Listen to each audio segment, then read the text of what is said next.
D'ailleurs, Macron l'a dit, ce sera toujours le président de la République qui va décider. Donc en gros, la seule chose qu'on pourrait faire, c'est changer de discours et dire, bon, Russes, attention, si vous entrez dans les pays baltes, on va vous tirer nos missiles nucléaires, ou pas. Bon.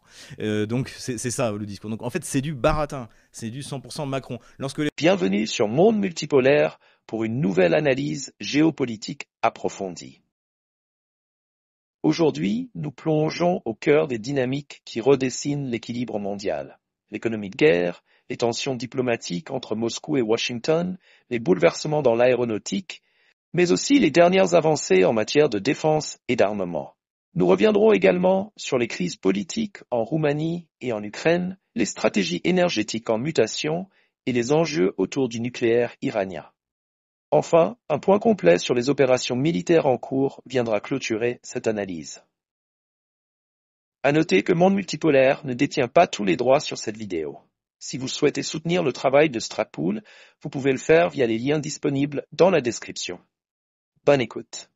Comment vous pouvez nous aider sur Tipeee, Patreon, Paypal, canal Telegram payant. Notre conférence privée pour nos abonnés aura lieu d'ici 10 jours à peu près. Bien sûr, abonnez-vous à notre partenaire Géopolitique Profonde, puisque le numéro de mars devrait bientôt sortir. Et puis, en attendant, vous avez toujours celui du mois de février sur ce nouveau partage du monde, donc entre les trois grands.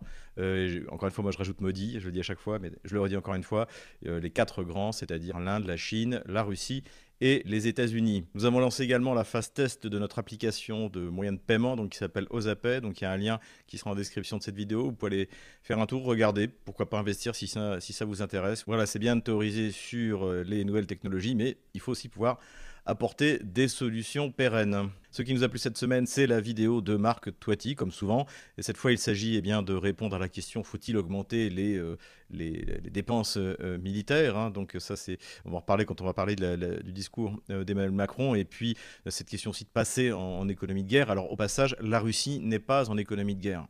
Elle n'a pas besoin de passer en économie de guerre pour mettre une raclée à une alliance aussi de bras cassés comme celle de l'OTAN. La Russie dépense, alors j'ai vu d'ailleurs dans la presse française ou d'ailleurs anglo-saxonne, l'évaluation que le budget de la défense était de 6,4%. Moi j'aurais dit que les dépenses militaires pour donc mener cette guerre de haute intensité contre l'OTAN en Ukraine était autour de 8%. Donc on n'est pas à 100%. On n'est pas dans une économie de guerre. Une économie de guerre, c'est où tous les moyens sont concentrés vers la guerre. Là, c'est pas du tout le cas. L'économie russe continue. Oui, l'État, dans sa fonction régalienne, il est normal qu'il dépense de l'argent dans la défense, mais c'est pas délirant. Pour vous donner un ordre d'idée, lorsqu'il y a eu la guerre d'indépendance d'Algérie, la France dépensait en Algérie 4,5% de son PIB. Voilà. Là, la Russie, donc encore une fois, selon les chiffres qu'on a dans les médias de grand chemin, c'est 6,5%. C'est pas du tout 10%, comme l'a dit Macron dans son discours délirant. Donc, la Russie n'est pas en économie de guerre. Elle n'est pas besoin. Pour battre l'OTAN, il n'y a pas besoin d'être en économie de guerre. Ce que fait la Russie, en fait, c'est qu'elle boxe avec une main dans la poche. Parce que Vladimir Poutine ne veut pas remettre en cause les acquis de 25 ans de gouvernement de la Russie par une guerre qui finalement est une guerre, comme le terme Ukraine signifie, à la périphérie. Autre chose qui m'a plu cette semaine, c'est l'interview de François Fillon dans Valeurs Actuelles. Alors, pour ceux qui ne le savent pas, en fait, j'avais soutenu la candidature de François Fillon en 2017. Donc, je ne le regrette pas, pour être honnête, même si, effectivement, la manière dont il s'est défendu quand il a été victime du coup d'État médiatico-judiciaire, puisque aujourd'hui, ce serait lui qui devrait être président, évidemment. Donc, il n'avait pas été très brillant. L'histoire des costumes m'avait choqué. Le fait qu'il ait mis sa femme comme attachée parlementaire, alors là, pas du tout. Je crois que la moitié du Parlement faisait ça.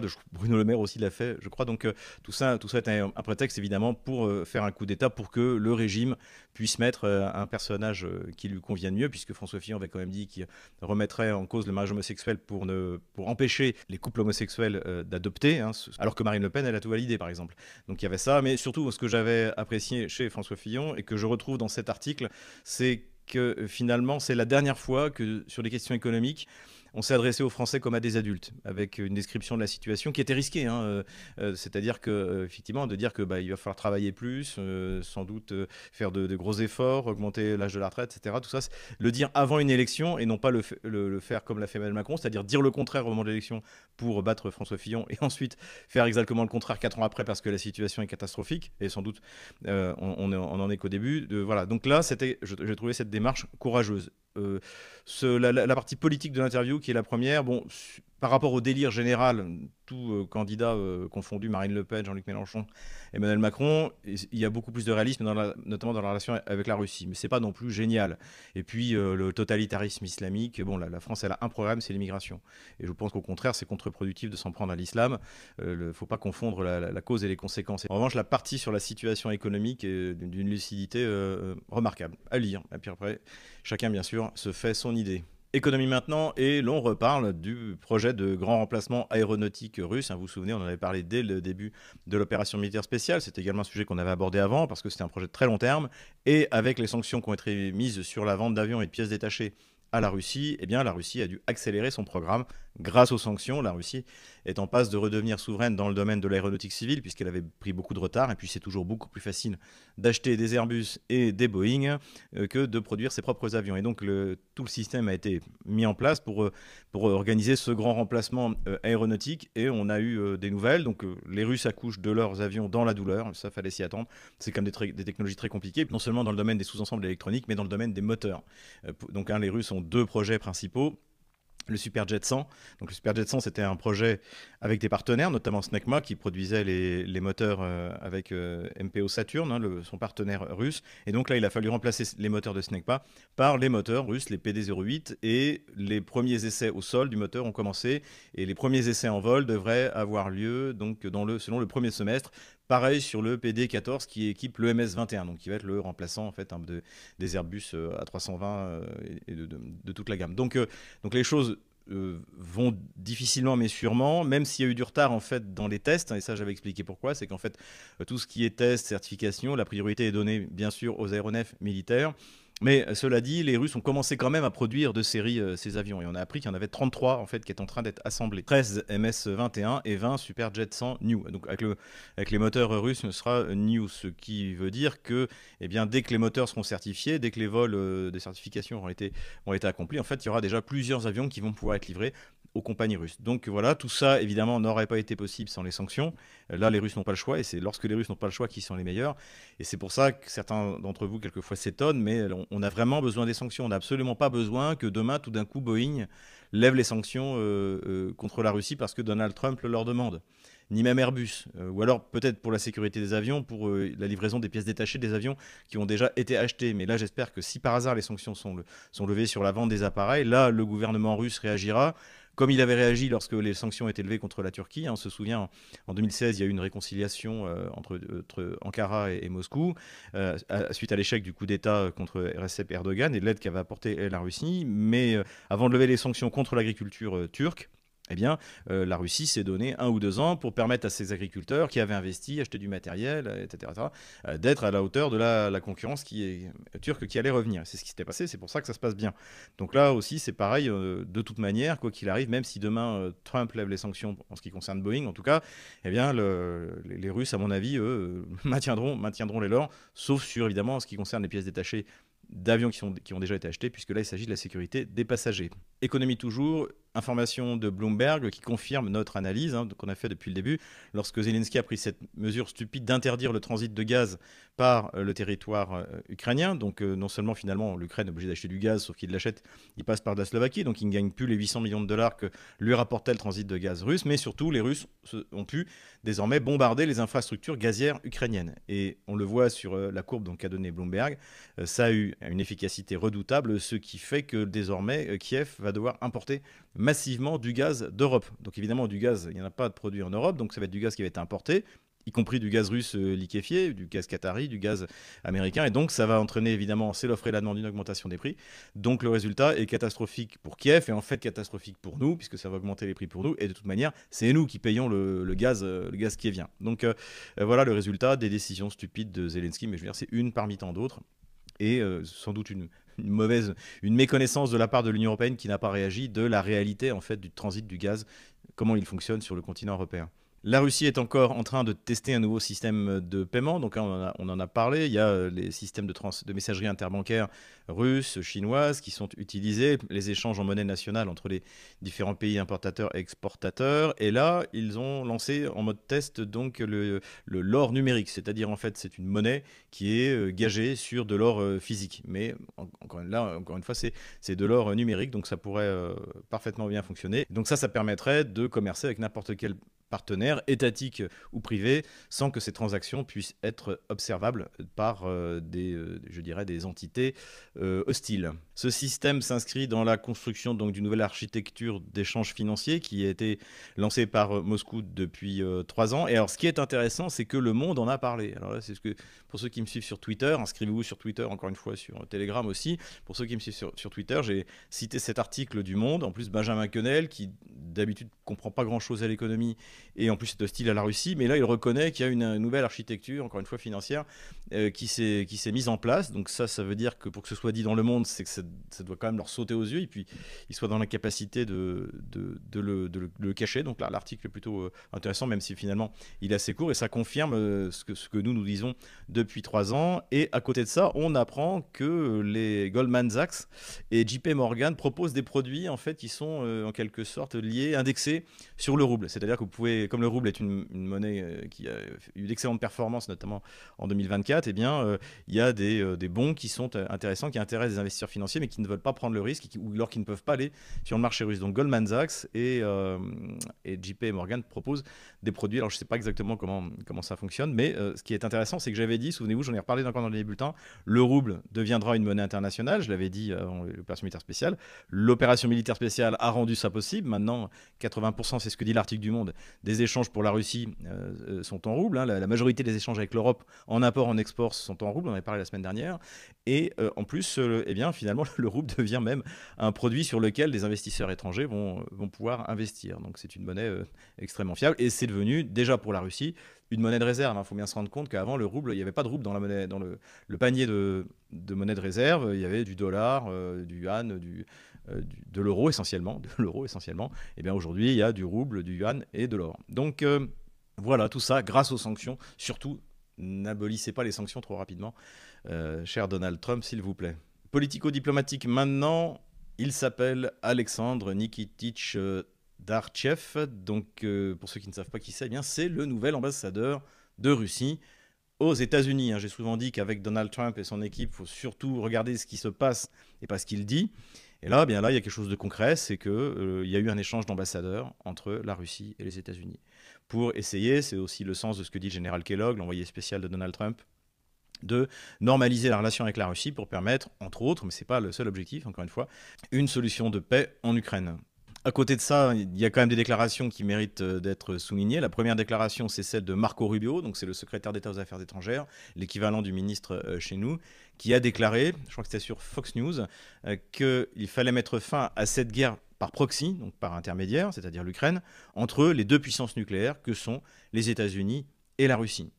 Donc là, c'est exactement ce que nous disions depuis 2014. C'est-à-dire qu'en fait, même on peut dire depuis 2004, au moment de la première révolution orange, c'est-à-dire qu'en fait, l'administration américaine de l'époque, emmenée par les néoconservateurs, des gens comme Victoria Nuland, qu'on retrouve dans tous les gouvernements, qu'ils soient à l'époque républicains ou démocrates, on les systématiquement retrouvait les mêmes. Et donc c'était une guerre qui était menée contre la Russie, qui a coûté d'ailleurs des milliards et des milliards.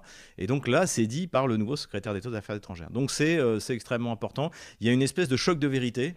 C'est le discours de J.D. Vance à Munich. C'est Elon Musk à sa manière un peu punk de dire les choses. Et puis là, maintenant, c'est Marco Rubio qui était pourtant connu comme quelqu'un très farouchement anti-russe à cause d'une espèce de tradition anticommuniste, il est cubain d'origine, etc.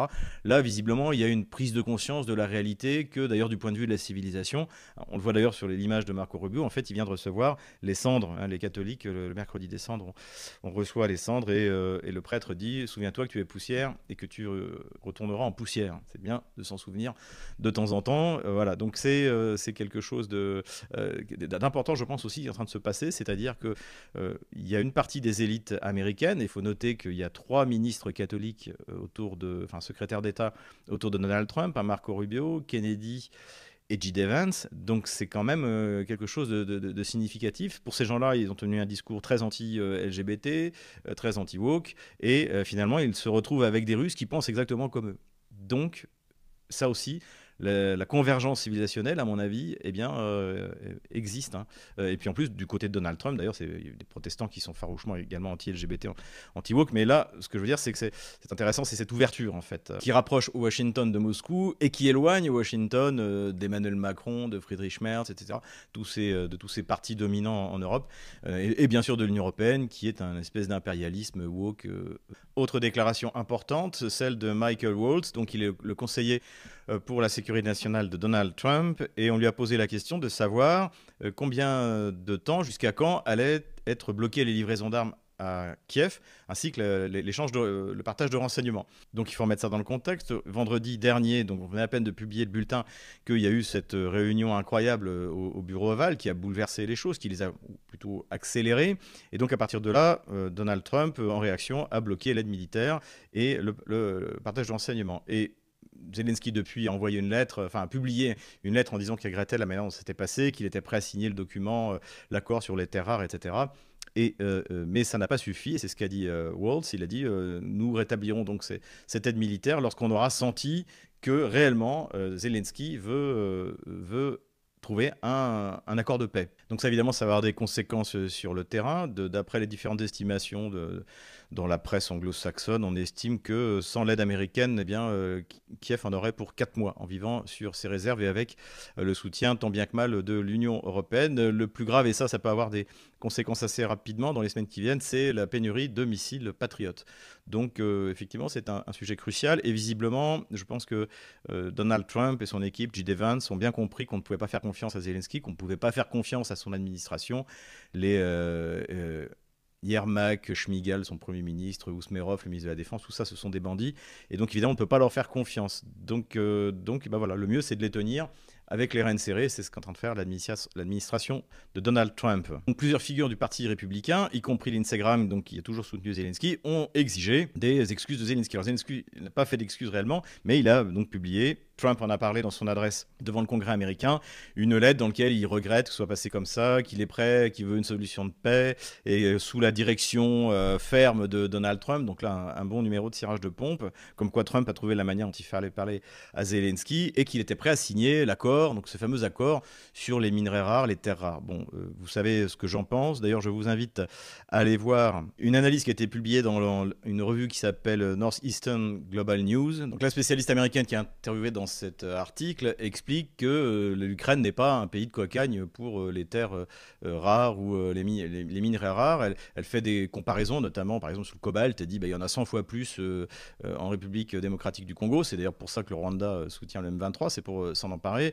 Et qu'il y en a plus dans d'autres pays comme la Russie ou les États-Unis. En plus, comme je l'ai dit, pour des mines de terres rares, c'est 15 à 20 ans d'investissement, de travaux pour que ça commence à être rentable. Donc c'est un investissement de développement du territoire qui ne peut être fait réellement que par un État. C'est pour ça qu'aujourd'hui, la Chine produit énormément parce qu'elle a investi, parce qu'elle a une vision évidemment chinoise à très long terme. Donc c'est pour ça que je ne pense pas que la question des terres rares, des minerais soit réelle. Le but, en fait, je pense, de Donald Trump, c'était surtout de pouvoir administrer le pays, d'une part pour se rembourser, pour éviter que ce qui va rester d'Ukraine ne soit de nouveau mis sous la coupe des oligarques, les Akhmetov, les Kolomoïski, les Poroshenko, sans doute Zelensky, dont beaucoup s'en étaient déjà mis plein les poches depuis les années 90 et qui ont perdu, au fur et à mesure de l'avancée russe, ce qu'ils avaient honnêtement volé. Voilà pourquoi le sens de ce que veut faire Donald Trump. Ajoutons à ça que, pour ceux qui me suivent sur Twitter, j'ai ressorti l'article, il avait proposé exactement la même chose au président afghan en 2017, lorsqu'il est arrivé au pouvoir, le deal miracle sur les terres rares. Donc je pense qu'il y a beaucoup de communication et que les choses sont peut-être beaucoup plus prosaïques qu'on imagine. Politico-diplomatique maintenant, la Roumanie, le coup d'État continue. Alors en plus, là, le régime, donc la satrapie, qui est dirigée par Bruxelles, notamment par Paris. Il paraît que, là, évidemment, comme d'habitude, l'impérialisme gauchiste français, toujours à l'œuvre, comme au bon temps des colonies, là, veut administrer la Roumanie comme on administrait l'Afrique à l'époque. Eh bien, donc, ils ont encore inventé un coup d'État en arrêtant un général de 101 ans qui voulait préparer un coup d'État pour mettre fin à la démocratie. Bon, en attendant, pour être plus sérieux, eh bien, Călin Georgescu ne renonce pas, il tient bon, le peuple roumain visiblement est avec lui, en tout cas celui à Bucarest défile, 300 000 manifestants, évidemment ils ont tout notre soutien, parce que ce qui se passe en ce moment en Roumanie permet de révéler la réalité du régime de Bruxelles, évidemment, à la fois totalitaire et dictatorial, et c'est cette victoire de Georgescu en Roumanie pourrait mettre fin à l'expansion de l'OTAN en Europe de l'Est. Ça pourrait être le signal donné en Roumanie qu'il est possible de reprendre sa souveraineté face aux monstres bruxellois. On apprend par Bloomberg que les États-Unis auraient demandé à la Russie sa médiation pour négocier avec l'Iran pour un retour sur l'accord nucléaire et finalement une solution pacifique, ce qui serait intéressant, ce qui voudrait dire que Trump est beaucoup plus subtil qu'on ne pouvait l'imaginer, même avec l'Iran. D'autant plus qu'on a appris également dans la presse qu'a priori l'administration de Trump avait des liens directs avec le Hamas pour négocier sans qu'Israël soit vraiment au courant. Donc là aussi, ça surprend. Alors ça donnerait 1000 fois raison à l'analyse de Youssef Indy, évidemment. Et puis on apprend aussi, et ça a été confirmé par les personnes intéressées, que l'administration de Trump a des contacts avec l'opposition en Ukraine. Alors, c'est opposition, c'est pas l'opposition pro-Poutine, hein, c'est l'ancien président Poroshenko et Yulia Tymoshenko qui ont confirmé qu'effectivement, ils avaient des relations avec l'administration Trump. Donc, visiblement, l'idée de se débarrasser de Zelensky et de mettre des gens peut-être plus crédibles maintenant, plus sérieux, et en tout cas prêts à tout pour revenir au pouvoir et encore une fois dans l'espoir de nouveau se remettre à piller l'Ukraine comme avant, eh bien, est une option que se réserve l'administration Trump. Le grand événement politico-diplomatique cette semaine, évidemment, ça a été le fiasco diplomatique de Zelensky dans le bureau ovale. Donc, je vais donner une interview sur RT en français que j'ai mis en ligne sur Twitter et sur Telegram, donc je vous invite à l'écouter. Il y a plusieurs raisons. La première raison, évidemment, c'est que Zelensky était dans un état assez étrange. Je vous laisse juge. Écoutez l'interview en anglais, sous-titrée en français pour ceux qui ne parlent pas anglais, mais il faut que vous écoutiez pour comprendre qu'en fait Zelensky a du mal à s'exprimer. Donc il y a son état, peut-être son état naturel. Il y a le fait qu'il maîtrise très mal l'anglais. Et je pense d'ailleurs qu'il ne comprenait pas tout ce que disait Vance ou Trump. Et de temps en temps, il y avait un mot qu'il arrivait à capter. Et donc il surréagissait sur ce mot-là. Donc il y a ça, il y a une mauvaise maîtrise de l'anglais. Et puis aussi le fait qu'il n'est pas à niveau et que tout ça a été très mal préparé. Il a pris la mauvaise habitude d'insulter les gens en Europe, notamment, souvenez-vous, les menaces sous les applaudissements de Marine Le Pen, de Jean-Luc Mélenchon et d'Emmanuel Macron devant le Parlement français, menacé en mars 2022 les entreprises françaises qui étaient encore présentes en Russie. Donc évidemment, il a pris des habitudes de goujat et ça n'a pas marché avec l'administration Trump. On a eu le témoignage intéressant de Howard Lutnick, qui est le nouveau ministre du Commerce de Trump, qui a dit qu'en fait, avant les 49 minutes de l'entretien, il y a eu 40 minutes de préparation sans les caméras. Et là, Zelensky était intenable. Il était toujours en train de dire « Je veux que les Russes partent complètement quittent la Crimée, rendent le Donbass, je veux qu'ils me donnent 300 milliards de compensation, etc. etc. » Évidemment, Zelensky ne veut pas la paix parce qu'il ne veut pas d'élection. C'est aussi simple que ça. S'il y a une trêve ou un début de négociation de paix et que tout d'un coup ça se calme, il est obligé de faire des élections. Et bien sûr qu'il ne le veut pas. Et donc, il ne se tenait pas sans les caméras. Les caméras sont arrivées, il a réussi à se contrôler 40 minutes. Et on le voit dans les 9 dernières minutes, c'est la catastrophe. Et là, il a perdu le soutien, y compris, rappelons-le, de ses plus proches soutiens, comme Lindsey Graham à l'intérieur du Parti républicain. Ça, il faut bien le souligner. Bon, le deuxième fiasco du même genre, finalement, parce que c'est une personnalité très semblable, Zelensky et Emmanuel Macron, c'est le discours d'Emmanuel Macron, donc, qui nous a expliqué que la Russie était un ennemi, qu'il fallait relancer le budget de la défense sans augmenter les impôts, sans baisser les frais, sans baisser les dépenses publiques. Enfin, on ne sait pas trop de quoi il parlait. Bon, visiblement, il veut faire les poches des épargnants français, ça c'est clair. Et donc, il veut aussi pouvoir emprunter, qu'on lève le plafond de la dette. Et donc, pour ça, eh bien, il s'agit de ne plus mettre les dépenses militaires dans le déficit. Pourquoi pas ?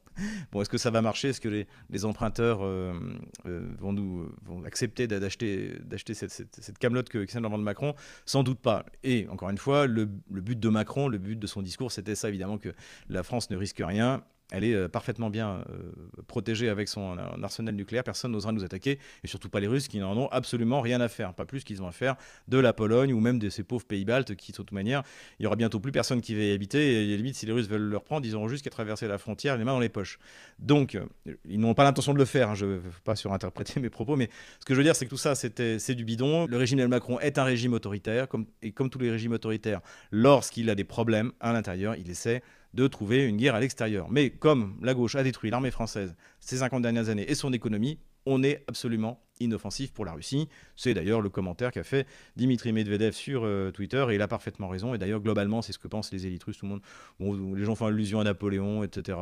C'est jamais agréable pour les Russes parce qu'ils aiment beaucoup les Français, ils aiment beaucoup la France, d'entendre un guignol comme ça parler de les menacer, mais en même temps, plus personne en Russie, ni au sein de la population, ni au sein des élites politiques, ne prend Emmanuel Macron au sérieux. Et ça me permet de faire ma transition sur l'armement. Donc, comme je l'ai dit, la France ne risque rien parce que nous avons l'arme nucléaire. Alors, évidemment, Emmanuel Macron a dit, parce qu'en fait, il a fait peur à tout le monde, et puis après, il a dit, qu'est-ce qu'il va faire? Je vais organiser dans une semaine une réunion avec les états-majors des armées des pays d'Europe qui voudraient peut-être, je ne sais pas, faire la guerre à la Russie.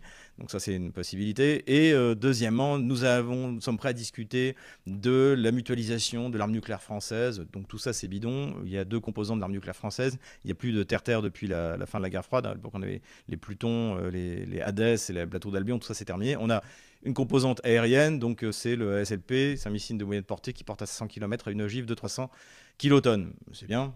Je rappelle que Hiroshima et Nagasaki, c'est à peu près 15 kilotonnes, donc c'est quand même quelque chose de sérieux, mais c'est 500 km, donc il faut même s'approcher pas mal de la Russie pour pouvoir l'envoyer sur Moscou. Et les Russes ont de quoi largement, dans la totalité, les Russes ont en gros 10 fois plus d'ogives que nous. Nous, on en a 300, les Russes en ont plus de 3000. Donc cette composante-là, ça ne sert à rien de la déplacer en Allemagne, en Pologne, etc. Ça ne changera absolument rien. Et l'autre composante, c'est les sous-marins nucléaires lanceurs d'engins. Je crois qu'on en a 5 pour avoir la permanence, évidemment, de la dissuasion sous l'eau. Et là, c'est pareil, Macron l'a dit, ce sera toujours le président de la République qui va décider. Donc en gros, la seule chose qu'on pourrait faire, c'est changer de discours et dire, bon, Russes, attention, si vous entrez dans les pays baltes, on va vous tirer nos missiles nucléaires, ou pas. Bon. Donc c'est ça le discours. Donc en fait, c'est du baratin, c'est du 100% Macron. Lorsque les Russes ont dit que désormais la Biélorussie bénéficiait de leur bouclier nucléaire, déjà il y a eu des lanceurs sol-sol, pas terre-terre, hein, sol-sol, qui ont été mis définitivement en place en Biélorussie, et c'est une véritable couverture sous parapluie nucléaire. Voilà. Nous, on serait absolument incapable d'en faire autant. Notre système, il est dimensionné pour protéger la France, c'est tout. Et de toute manière, encore une fois, la France n'est pas menacée. À la limite, on aurait à utiliser ce système, ces bombes nucléaires, si tout d'un coup, Adolf Hitler revenait en Allemagne et voulait franchir le Rhin. Voilà, ça pourrait être, il voulait se reprendre l'Alsace-Lorraine. Donc voilà, là, ça serait bien. Mais contre la Russie, ça n'a absolument aucun sens. Et la Russie a autre chose à faire, une fois qu'il aura libéré les peuples russes et russophones d'Ukraine, que d'aller s'emparer du tiers-monde qui est devenu malheureusement notre pauvre pays. Armement toujours, on parle de drones. Donc les Russes, si on en croit Yuri Podolaka, donc, qui est un des analystes militaires les plus sérieux, que je suis régulièrement, je le cite souvent d'ailleurs, si vous vous souvenez, les Russes ont mis au point a priori une technologie qui leur permet de protéger la Crimée de l'essentiel des drones aériens qui pourraient lui tomber dessus. Ça s'appelle Ruski Kupol, le dôme russe, ou alors le Super Reb. Reb, c'est la guerre électronique en russe. Donc, et a priori, ça expliquerait pourquoi la semaine dernière, donc quand j'ai parlé d'une attaque massive de drones sur la Crimée, en fait, il n'y a eu aucun dégât. En tout cas, rien de montré. Beaucoup de drones sont tombés dans les champs sans abîmer quoi que ce soit. Donc, si ça se confirme, ce serait une excellente chose, à condition évidemment que Kiev ne puisse pas s'adapter à cette nouvelle contre-mesure. Mais je pense que sans l'aide de Washington, ça va être très compliqué, d'autant plus que maintenant les frappes dans la profondeur russe, sans l'échange de renseignements américains, va devenir extrêmement compliqué. Voilà, drone toujours, je profite de la publication de cette petite vidéo par les Russes pour vous montrer à quoi ressemble un drone à fibre optique. Donc le code noir que vous voyez, c'est lui qui déroule la fibre optique. Et la question qui se pose, c'est d'où vient ce fibre optique? Alors il y a 2 possibilités en ce qui concerne la Russie. Elle le fabrique elle-même, je ne sais pas où. Ou alors c'est acheté en Chine, puisque après vérification, les 10 plus grosses sociétés qui fabriquent de la fibre optique sont, comme par hasard, chinoises. Et ça expliquerait aussi pourquoi l'Ukraine ne peut pas aligner le même matériel, puisque peut-être que les Chinois ne veulent pas leur vendre. Donc soit les Chinois ne veulent pas leur vendre, soit c'est les Russes qui le fabriquent eux-mêmes, et donc ça leur permet d'utiliser massivement ces drones qui font un véritable carnage sur toute la ligne de front. Terrorisme maintenant, donc comme je l'avais dit, plus la défaite ukrainienne et donc celle des bandéristes va être actée, plus le terrorisme va augmenter, et là les bandéristes en sont, c'est-à-dire les services secrets ukrainiens, à vouloir organiser l'assassinat du métropolite Tikhon, donc qui est le métropolite en Crimée, du patriarcat de Moscou, le patriarcat canonique. Et donc voilà ce qui était l'objectif pour commencer le carême, hein, puisque cette année, d'ailleurs, union de prière avec nos frères orthodoxes, le carême catholique a lieu exactement au même moment que le carême orthodoxe, et donc Pâques également. Voilà, c'est déjà arrivé 2 fois depuis que je suis en Russie. En tout cas, pour revenir au terrorisme, eh bien, malheureusement, je pense on n'en est qu'au début. Et d'ailleurs, nous commémorons l'assassinat de la ravissante Daria Dugina il y a maintenant, c'était en 2022, donc il y a 3 ans. C'était un des premiers actes de terroristes aveugles, puisque pour l'instant, les services secrets ukrainiens ne peuvent se targuer d'aucune cible difficile à atteindre, hein. Un grand chef militaire, voilà, et tout ce qu'il y a pu avoir, c'est des journalistes, une philosophe, c'était le cas de Daria, ou alors ce général chargé de la protection nucléaire, biologique, chimique, qui n'avait pas de protection rapprochée, puisqu'en principe, il n'était pas une cible.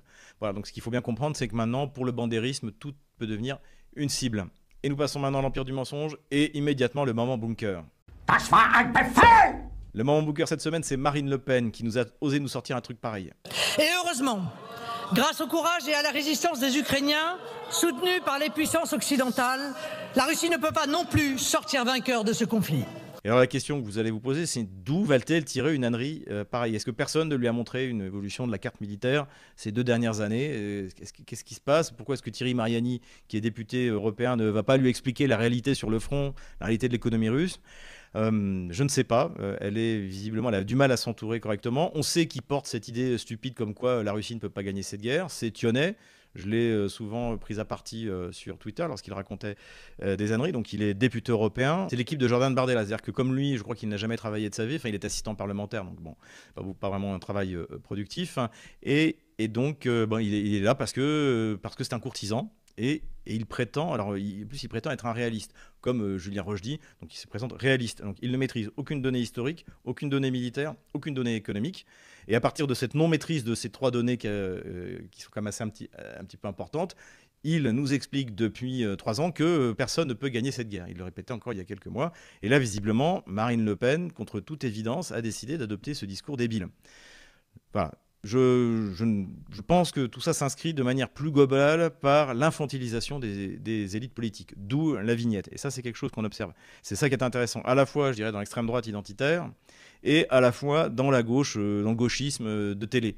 Notamment, on le voit du côté de LCI, hein, où là, ça défile avec des journalistes très jeunes, ou alors très jeunes dans leur tête. C'est le cas de Xavier Titelman, donc qui ont en fait une espèce de complexe vis-à-vis de la chose militaire, qui auraient bien aimé être militaire, mais qui ne peuvent pas, donc ils se déguisent, il se prend en photo quand il fait un parcours d'audace dans la jungle en Guyane. Voilà, le but c'est de se prendre en photo, se faire passer pour un pilote d'avion.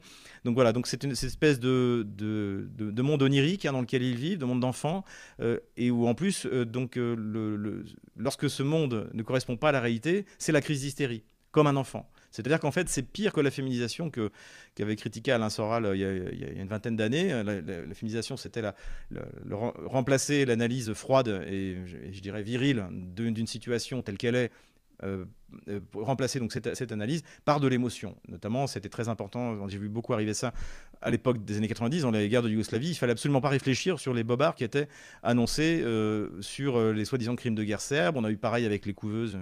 Donc pendant la première guerre du Golfe. Ensuite, c'était les armes de destruction massive, c'est-à-dire faire du cinéma, de l'émotion. Il ne faut pas que les gens réfléchissent. Mais en soi, je dirais l'émotion, c'est aussi important. Ça permet aussi à des gens qui ont une analyse un peu froide, quelquefois, de revenir à une dimension plus humaine. C'est ce qui m'est arrivé il n'y a pas très longtemps avec mon épouse. Je lui disais de toute manière, ce qu'il faut, c'est continuer jusqu'à Odessa. Elle m'a dit oui, mais ce serait quand même bien que ça s'arrête maintenant parce que c'est des milliers de morts en plus.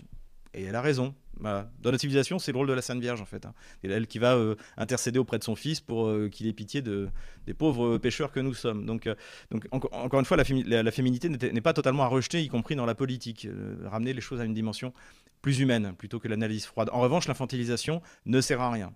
Et donc cette génération infantile, elle était très bien analysée par un bouquin que j'avais déjà recommandé, que je recommande encore. C'est l'immaturité permanente. Il y a des tas de choses, des tas de notions. Plus un monde, j'ai déménagé ici il y a 25 ans, donc il y a toute cette génération, je ne sais plus comment elle s'appelle, X, J, Z. Je ne la connais pas trop. Et en fait, c'est la manière de la comprendre, de la décrire, de savoir quels sont ses codes, quels sont ses héros. Et effectivement, c'est le fait d'opposer son monde enfantin à la réalité. Et c'est pour ça que ça bascule assez régulièrement dans l'hystérie, notamment sur les grandes chaînes de télé. Et vous voyez les réactions face à la réalité de la Russie qui gagne la guerre.